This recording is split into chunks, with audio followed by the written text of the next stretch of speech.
السلام عليكم ورحمة الله وبركاته. انتوا فاكرين شهاب؟ شهاب بتاع الجمعية؟ ايوه انا شهاب بتاع الجمعية. فاكرينه؟ الواد البلطجي اللي عنده 15 سنة ومشبح ونازل يخبط في العربيات وماسك المفك للراجل، لا حول ولا قوة الا بالله، الراجل الدكتور المحترم.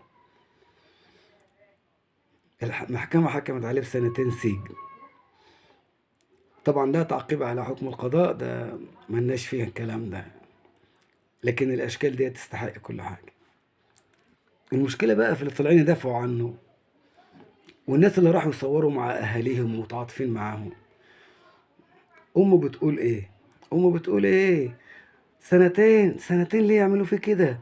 سنتين عشان شخرتين ومفك.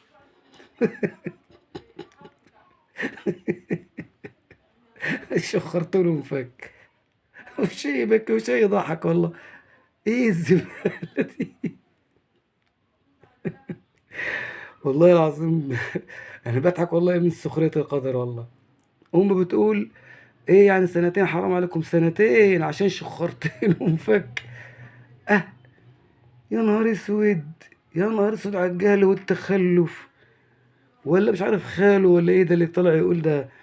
هو انا ابن اخته لو بلطجي كان يسكن في هنا كده؟ اه يسكن هنا كده. ما انت مستني ايه؟ ما هو البلطجي يسكن فين يعني؟ ما هو ده مكان الزباله والبلطجيه برضه اللي يسكنوا فيه. انت هتسكنوا فين اكتر من كده يعني؟ هتسكنوا فين يعني؟ في، ولا تسكنوا في الساحل الشمالي مثلا، ولا في التجمع الخامس؟ ما هو الاشكال دي ما تعيش الا كده. وما ياكلوش، ما يعملوش مكان الا السجن. والتاني يقول لك ايه ده؟ لو معاه فلوس كان اتعلم وبقى مهندس. اه مهندس. مهندس بنفك.